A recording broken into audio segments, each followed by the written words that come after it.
listening to the Marketing in Yoga Pants podcast, a podcast in sisterhood for female entrepreneurs that serves up savvy, actionable marketing advice and interviews with creative business owners who are in the trenches, building their businesses as we speak.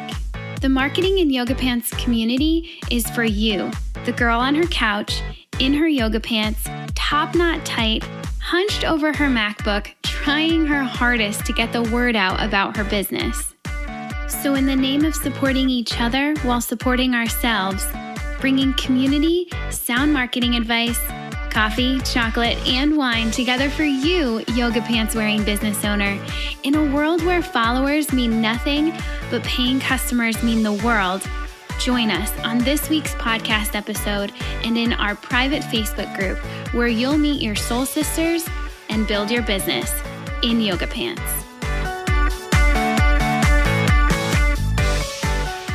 Welcome back to another episode of the Marketing in Yoga Pants podcast. I'm Brit and I'm here today with Kim Wensel, founder and brand strategist at Pattern of Purpose.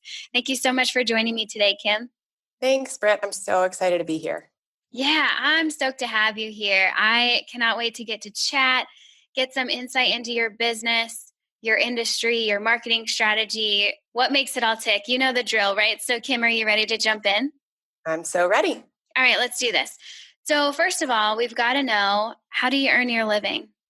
So as you mentioned, I'm a brand strategist for entrepreneurs and small businesses who want to scale their businesses, but really, before doing so, they want to know what their building will sell. So I help them peek inside the minds of their customers so they know how to attract the right people, how to make their brand stand out in often a crowded marketplace, and then use the copy and their messages on their website to really turn their digital presence into a marketing machine. Ooh, lots of good words in there. So as a brand strategist, you are not just doing the design element. I heard you talk about copy in there too. So you're really getting your hands on the whole brand. Is that right? Exactly. So the way that I look at a brand is holistically. How do you show up for the people that matter the most, which is your ideal client? The specific angle that I take is really, as I said, getting into the minds of your customers. I think as entrepreneurs, we're all figuring it out as we go. Mm-hmm. And we're often operating on this sort of intuitive emotion. We know enough about who we want to serve, but a lot of times it feels like we're guessing. And so I do in-depth interviews and I help my clients go to the people that they've worked with and the people they want to work with and really figure out, okay, how do you see my brand? What attracted you to me? Who else do you look to as another option might be considered my competition? For the people that have worked with my clients, really digging into where were you before we started our work together? What were some of those questions and challenges? What were the barriers to getting things done that you wanted to get past, but you just kept banging your head against the wall? You just couldn't get past. And then where were you afterwards, right? So what was the exact change that happened in your life or your business that was in direct relation to our work together? And so when I am doing these interviews with my clients' customers, I'm able to dig a little bit deeper, and I find that they open up in a way that they just typically can't do when they're talking to the business owner themselves, whether it's because they want to sugarcoat everything, right? Because they have a relationship already established with this person, or maybe as a business owner, you don't know the right questions to ask because you have that curse of knowledge, right? You know everything about what you know, you've worked with this person. And so I help my clients get a better picture of really how their brand and business shows up for their people so that they can figure out, okay, what's my next step in terms of what I'm introducing? How do I need to talk about the value and the benefits of working with me? And then integrating that across the brand, which is through copy, as you mentioned. But of course, when they hire a creative who's working on their visuals, like if they're going through a rebrand, so their logo, their website, their social media. Gotcha. Yeah. As soon as you said that you are the one going and asking the questions to your clients' clients or prospective clients, my immediate question was, I wonder if that's more effective than the business owner going and asking those questions. I myself, and I see a lot of people when they have to go out and do those customer interviews, it's a weird thing, right? It doesn't feel like you can get genuine answers. I mean, it's no one's real fault, but I think it's unique, and it seems really smart for you to work that into your process when you're working for your clients. A huge value, I think there. I Yeah, go think you're ahead. not alone, right? Like, it's scary to get this information sometimes, right? And it's scary because you're scared of what you might find out. Like, we all want to be serving our clients in the best way possible, but in order to grow, sometimes things need to change. But I often find that when I'm talking to entrepreneurs, it's also they've worked so hard to build what they've built that there's also sort of this fear around, oh no, am I going to have to change everything if I find out something isn't working? So we avoid it, right? And we keep going, and we kind of think that things will just work themselves out. But, to scale, to grow bigger, whether you want to grow your team or charge higher rates, you do really have to figure out what other people think, not just kind of how you want to present yourself out into the world. Yeah. I'm going to hit on that in just a second. I want to dig into that process and how you blend those things. But first, I want to go back and I want to understand how you got here, because it sounds like you have a really solid process that you work your clients through. And I wonder how you got to that point. Not only finding that brand strategy is your thing, but also how you got to the point where you're really confident in the process that you take your clients through. So can you take us back? Tell us how you got here? Oh, yes. Such a good question. And actually, it's funny. I was telling somebody about my story the other day, and they were like, oh, it sounds like a movie. So I'll try to give you the slimmed down version. But essentially, I took the very traditional route to my career. So I went to college, I worked for a little bit, and then I went back to grad school. I had an experience volunteering and really found myself coming to life when I was working as a medical advocate when I was living in Boston. And so I decided to, of course, not just do one graduate degree, but do two at the same time. And we'll talk about why this is kind of hilarious, knowing my personality. It makes sense in retrospect, but I ended up getting my master's in social work and my master's in public health from Michigan. And I had this whole dream of what I wanted to do. I wanted to work in international development, particularly with women. And I got that job. Like, out of grad school, I got that job. And it wasn't more than a month in where I realized on the surface I had my dream job. And in reality, I was sitting in an office in Baltimore that had no windows. And I had a wonderful team in Nigeria and partners in Kenya where my programs were located. But my role really was just sort of writing emails, and I wasn't using those incredible creative skills that I had built and thought I would just jump right into after all this education I had invested in. And so at that same time, I had just gotten married, and I thought, okay, there were some great things about planning this wedding, and there were some pretty horrible things. And I want to make it easier for other women who are busy and they have a vision, but they don't have an endless purse to be able to spend on the wedding that they want. So I started my own wedding planning business. I just thought, why not? And I started it because I stayed in touch with several of my vendors, and they were like, look, you're so organized, you can do this. And I started by just doing a few styled shoots. And then more and more word got around, a photographer would know somebody that needed a planner and they would refer me. And business just started that way. And for about 3 years, I kind of lived this dual life where nobody at my job knew that I had this business, and none of my clients knew that I had a day job. Oh my goodness. And it was exhausting, because I felt like I had to be putting on this hat every time I turned around.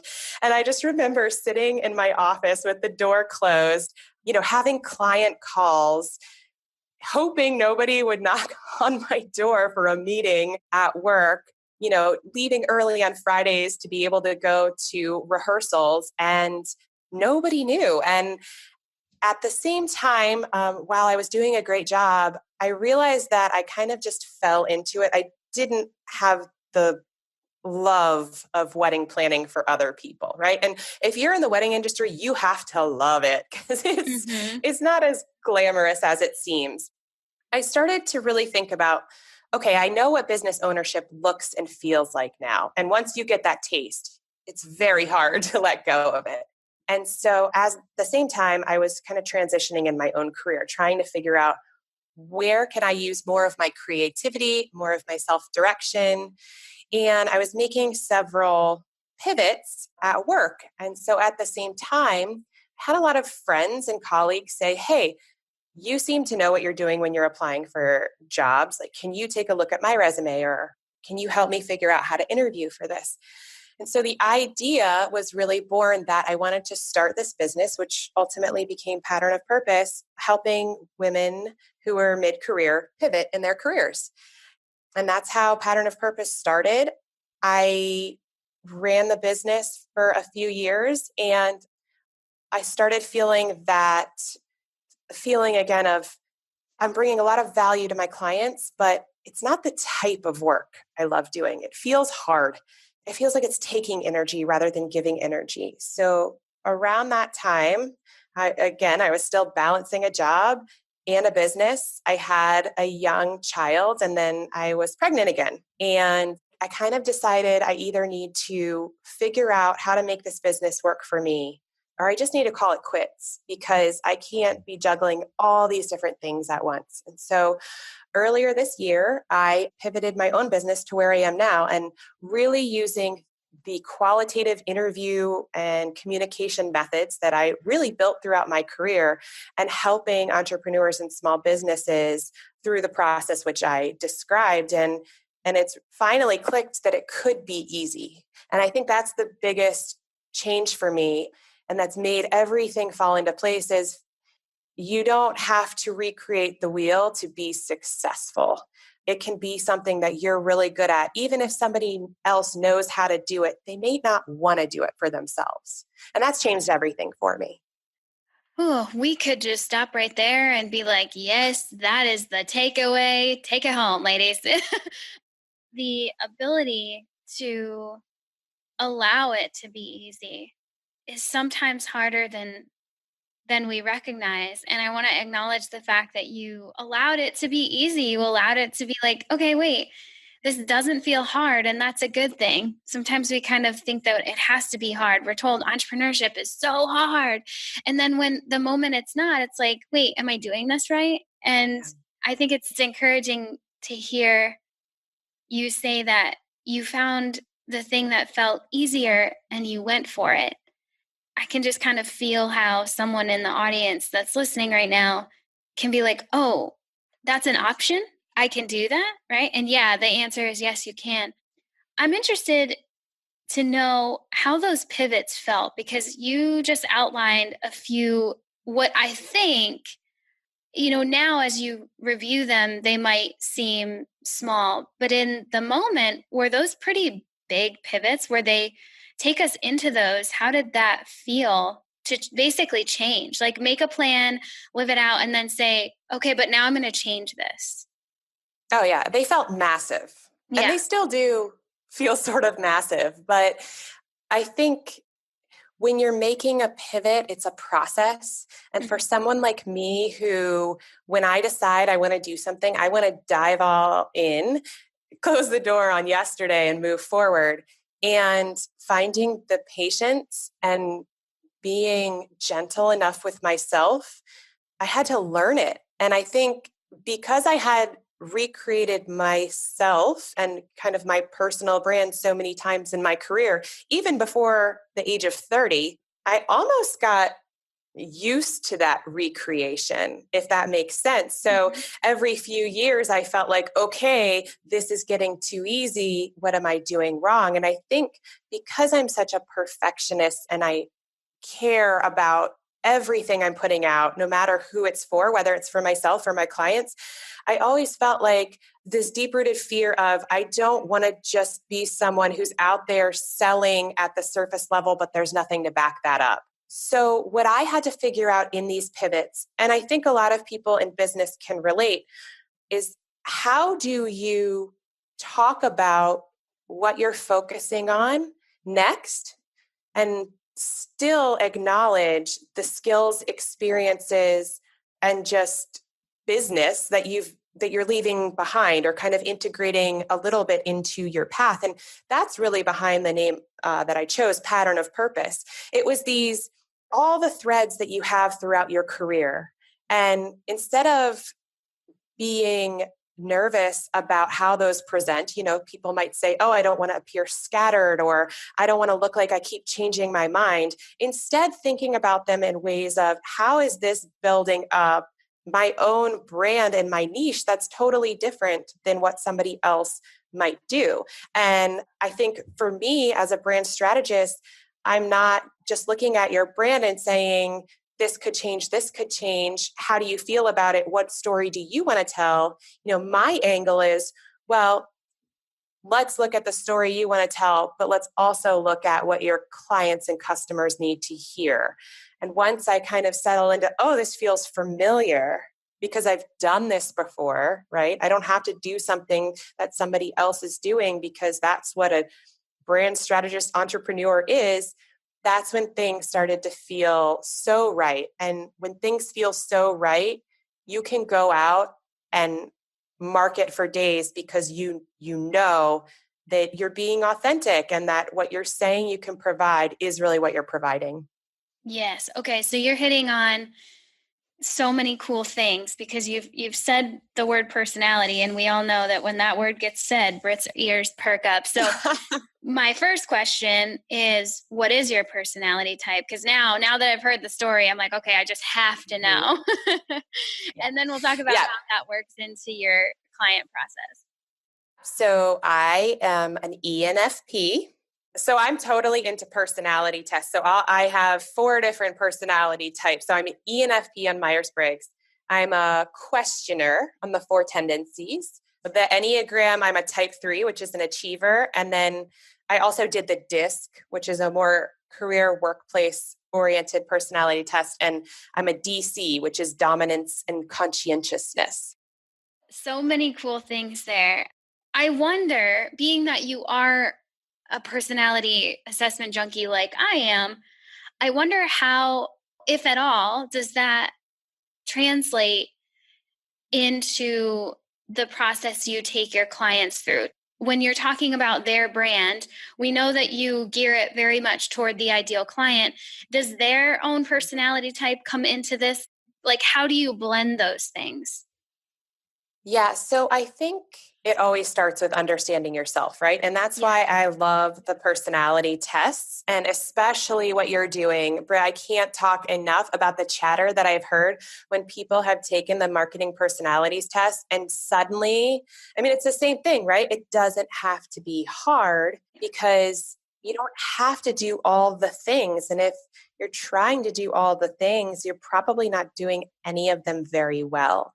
So when I'm working with clients, the first thing that we do is a deep dive and kind of just like a brain dump with me and them, talking about their business, talking about what they like doing, what's not working, why they might not be sending people to their site or talking about the services that they're offering.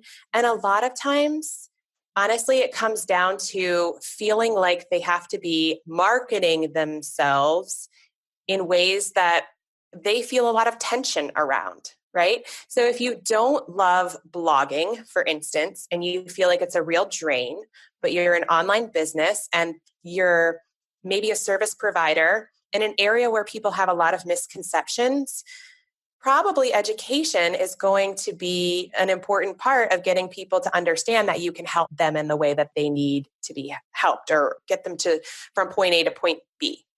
And I was just talking to somebody this morning, and she was saying, blogging, just sitting down and writing things never felt right to me. I felt cold. And when I realized when I was on a video, I could just chat and it was natural and I could be persuasive. And when I had an idea, I could act on it right then versus putting it into a list of things that I could tackle later. And I think that resonates for so many different entrepreneurs, right? Because we all have a list of things that are a mile long that we could be doing. But what's going to make the most progress for our specific business and our specific clientele, that's going to be different depending on who we are as a person, what our personal brand is, and then what our business brand is. Absolutely. Yeah. I mean, you just said it beautifully. Yeah, I talk about the marketing personalities, but this idea can be applied to all facets of your business. It can be applied to your branding and your business offerings, even your systems, right? Like creating systems based on who you are.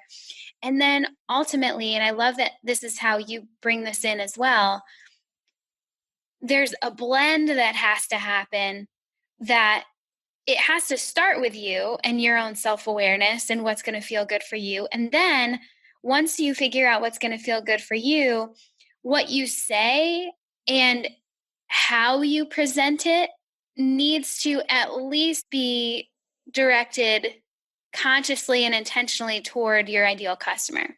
There's definitely a blend there. And it sounds like you're bringing that in really intentionally into your process as well, which I very much appreciate. Yeah, there's something that I like to say to people who are first trying to understand exactly what I do, in that short snippet. And it's your intuition backed up by proof, right? So we all have this intuition about why we started a business, what the need is, how our clients need to be served, what they need to hear. But as wonderful as it is to follow your gut, I find that many of us just really need some kind of tangible proof that backs our feelings up and gives us the confidence to move forward. And when you have that proof, what I've seen with my clients is the second that they get that proof, everything feels more clear to them. And when things feel more clear, they question themselves less. They can talk about their value more and think about price less, and just go out there and be of service, which instead of just hiding behind their screen. Because when we're overwhelmed, I think most times our initial fear is everyone's going to see I'm overwhelmed and they won't want to hire me because they're overwhelmed and they want somebody who has it all figured out, right? Yeah. And that brings me to your specific personality type being ENFP.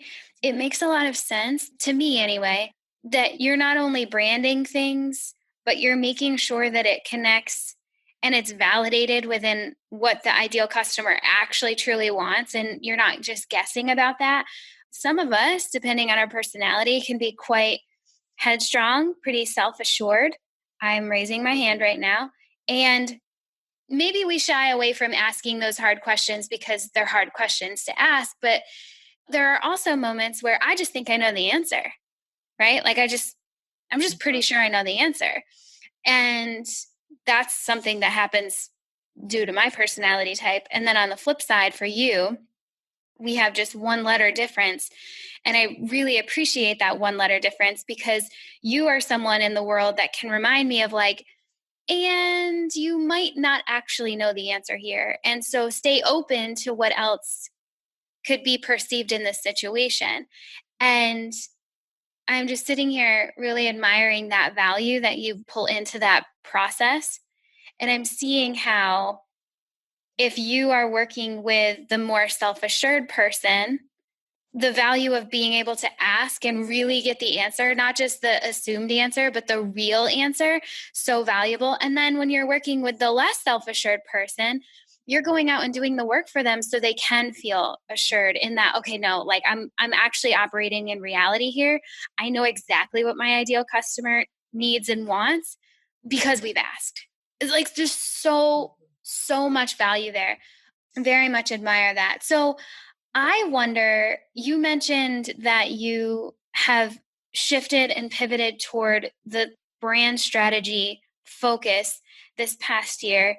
And I wonder, now that we're almost to the end of 2018, where is your focus at now? And what do you see coming down the pike for 2019? Yeah, such a good question. For me, rather than growing and scaling, I am finding myself really wanting to pour into my clients on a deeper level. While I hear a lot of my colleagues saying, I want to scale, I want to do groups, I want to do more with less. For me, I want to maximize the time that I have with my clients. And to this point, I've worked with clients from 6 or 7 countries and all across the US. And it's funny because I'm in the DC area and I actually haven't tapped into my local market. And so my focus, I would say, for the next at least 6 months is really on developing and nurturing my relationships in the local area. And I think related to that is historically, I've worked with service-based business owners, and I have been working more recently with product-based businesses. And I think that is a group of entrepreneurs who tend to feel left out in the conversation about entrepreneurship and small businesses because so much of what coaches do and strategists do, at least in my world, what I tend to see is the B2B service providers and not the B2C, business to consumer. And so I'm excited about that, working with business owners who are putting a product out into the world and how that might look different, especially when it comes to personal preferences and what's right for your business. And that's something I dive into deeply with my clients is just because you like something doesn't mean it's the right thing for you to brand your business as, right? And I think this comes a lot into play with visual branding, especially color design and style. But for a product-based business, that's really different than a service-based business because service-based providers, just like myself, when you're buying into my services, you're buying me, not something external. So I'm really excited about just growing my network and my community locally. And also a huge chunk of my work right now is this client research and the deep dive. And I love psychology. I love understanding people. And I love the aha moments I'm able to provide when I'm giving clients these insights and recommendations specific to their business. Yeah. Oh, that's cool. That's meaty. So now I'm curious, how are you finding that you're getting clients right now? What's working for you? This is funny. And I think as somebody who specializes in marketing, you'll laugh. But I had this aha moment recently, right? Where if you don't tell people, everyone, what you're doing, they can't hire you.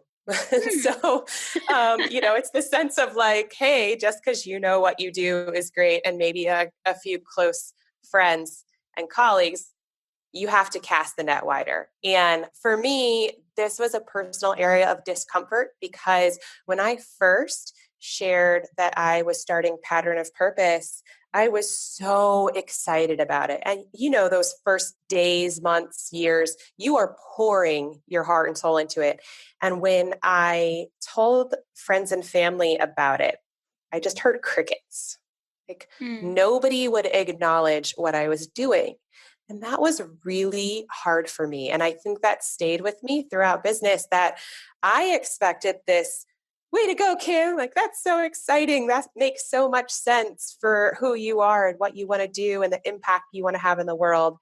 And it took a lot of unpacking to understand why I got that reaction. And, I can rationalize it now. I think a lot of our friends and family who don't understand the world of entrepreneurship are worried for us, right? Yes. It seems like risky and well, why would you throw everything else away that's so sure for this fun little project? Or why are you wasting your time? Or, a lot of it is coming from that person's fears and not necessarily not believing in what you're doing. So it took me some time to understand that. And I'm getting back to the point now where I can stand really firmly and be proud to tell people what I'm doing. And I'll tell you, Britt, as soon as I started doing that and having the confidence to say, this is what I'm pivoting to next, people have been so excited.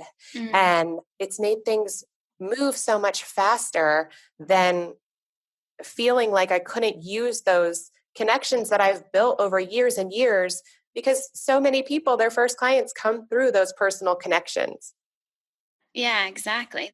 That's a good reminder of the dynamics that are going on when we shift and change, and just our expectations around what that's supposed to look like, not only within ourselves, but then also within the people around us. We're expecting a certain reaction. We're expecting it to work a certain way. And sometimes we're slapped in the face a little bit with, oh, yeah, it doesn't always work like that. And just remembering all those dynamics. And I don't know if you would agree, but it comes back to that self-awareness of like, what am I doing to warrant this reaction or even lack of reaction?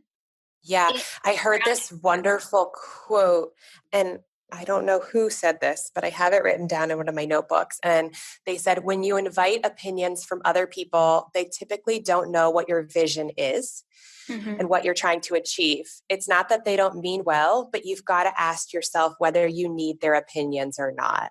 And I think it's just exactly what you just said, right? Like, whose permission do you need to make this thing as fabulous as you know it can be? Definitely. Yeah. And honestly, sometimes the answer is nobody's. And sometimes it's just a few people, specific people. And unfortunately, if we don't take the time to ask that question of ourselves, we throw it out in a Facebook group or like in a mass email and then get upset when either the reaction is so much less than we expected or it's not as positive as we expected, right? That's a really crucial question. I'm glad that you brought that one up. Really ask yourself, whose opinion do I truly need?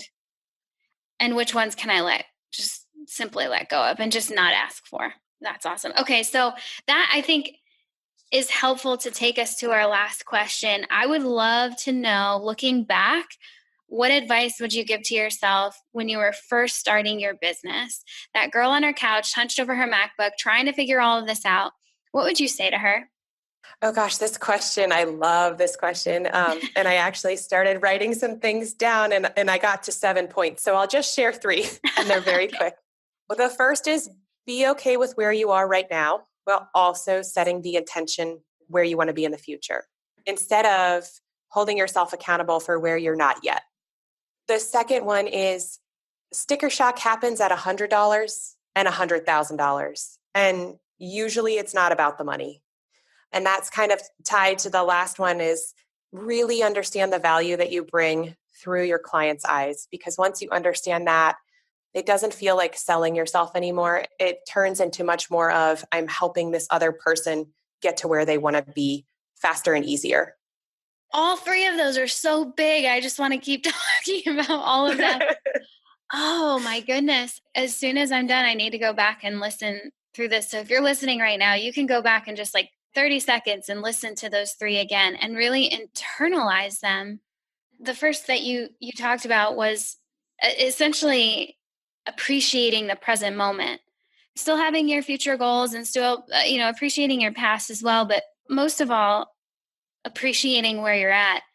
That's interesting that you bring that up because you're an Enneagram 3, as am I. So we're the achiever, and we tend to be in the future or working always to the next thing. We struggle so hard to not only celebrate what has happened, but also be just simply here. Do you feel that as well? Yeah, and that's the lesson for me, right? It's the lesson that I wish I knew when I was starting off. And I have to continually coach myself on today because things wouldn't be where they are now if I didn't have those struggles 2 years ago. Yeah. And not even struggles, but lessons, right? Yeah. Oh, I needed to hear that today. So thank you. Sincerely, thank you for that. Okay, so before we go, could you please tell the listeners where they can find you online? Sure, absolutely. So you can find me at patternofpurpose.com and on Instagram at Kim Wensel, Wensel. It's more of a glimpse into my personal life, but some business scattered throughout. And I think I'm going to probably do some kind of post about all the things that I wish I knew when I was first starting out, because I think that question that you asked, Brit, is just brilliant for us all to pause and think about. Well, if you do, and if it's out by the time this podcast goes live, we'll definitely link to it in the show notes. And whenever that goes live, we'll share it out to everybody, because I'm glad that has inspired you to answer. And especially as we come down to our, the end of a year, I think these types of questions especially that type of question is great to ponder. And it's fun, at least in my perspective, it's fun to look back and think about what we would tell them now. And then even a year from now, okay, well, what would we tell ourselves then now that we know all this other stuff, and see how those answers change. And then when we take the time to know what that advice would be, share it. Mm-hmm. Honestly. Even if you think like 99% of your audience won't care, that 1% that is just starting out, or maybe 6 months in, and they're like, I don't know if I'm doing this right or anything, and she really needed to read that article, write it. I mean, done. Just write it, publish it. That's a big one. Thank you so much for sharing that. You heard her, girls. Go check her out at patternofpurpose.com and send her some love. Hop into our private Facebook group to hear even more from Kim over the next few days.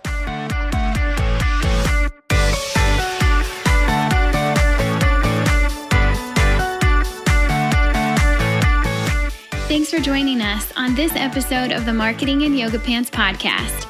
Keep the conversation going by visiting marketingin.yogapants.com/Facebook, where you'll get to join that private Facebook group I've been talking so much about.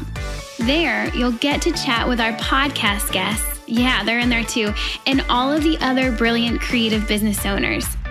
We're connecting, we're meeting our soul sisters, and we're building our businesses, all while in yoga pants. So come hang out with us. Again, visit marketinginyogapants.com/Facebook to get in. And one more thing. If you dig this podcast, would you be awesome and share it with someone? This entire Marketing in Yoga Pants movement is nothing without its community. So please share. And if you're really feeling the love right now, jump into iTunes. You're probably already there if you're listening to this right now. And leave us a rating and review. The more of those we rack up, the more the podcast will be found by ladies like you, and the stronger this community becomes. This episode was edited and produced by the Podcast Engineers. They're pretty great, so go find them at podcastengineers.com. This episode was also brought to you by my online marketing agency, Jam Marketing Group, and you can find us at jammarketinggroup.co. That's all for now. Thanks for listening, and I'll catch you back here next week on the Marketing in Yoga Pants podcast. Love ya. Bye.